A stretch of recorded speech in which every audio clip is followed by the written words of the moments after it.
ہماری ماں اور بہنوں کے اندر ایک خوبی یہ بھی ہونی چاہیے کہ ان کے اندر جنتی عورتوں کی صفات ہونی چاہیے. جنت کی عورتوں کی تو بہت ساری صفات ہیں، ساری صفات تو ہماری مائیں بہنیں اپنا نہیں سکتی، امپوسیبل ہے، لیکن جو صفات اپنانے کے لائق ہیں ان میں سے ایک کا ذکر میں کرتا ہوں. سورہ رحمان میں اللہ تعالیٰ فرماتا ہے فیہن قاصرات الطرف لم یطمثہن انس قبلہم ولا جان.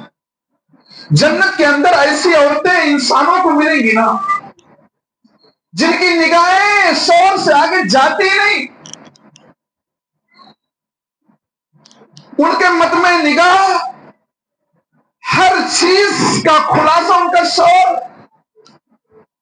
ہماری ماؤں کو بہنوں کو بھی سمجھنا چاہیے کہ موبائل پر ادھر ادھر اسکرین بدل کر ادھر ادھر ان کو دیکھنے کے بجائے ساری کوشش یہ رہنی چاہیے کہ ان کی نگاہ ادھر ادھر نہ جائے.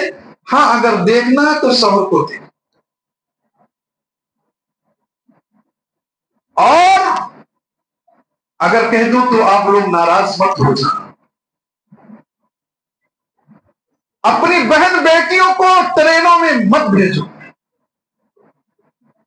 ایسے کھلے عام نہ چھوڑ دو. جنت کی عورتوں کی صفت ہوگی لم یطمثہن انس قبلہم ولا جان. کسی کا بدن ان کو ٹچ نہیں ہوگا.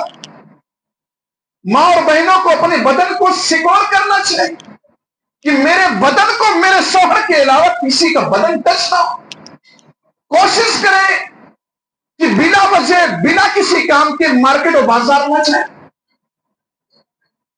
تھوڑی سی کیا ضرورت ہوئی شوہر وہ کام کر سکتا ہے، بلا وجہ ضرورت بھاگ گئی، بازار بھاگ گئی، بھیڑ میں بلا شرم و حیا کے پھٹکے دے کر ادھر ادھر جاتی ہیں. عورتوں کو یہ چیز سوچنا ہوگا کہ نہیں آپ کا بدن کسی کے بدن سے نہ ٹچ ہو.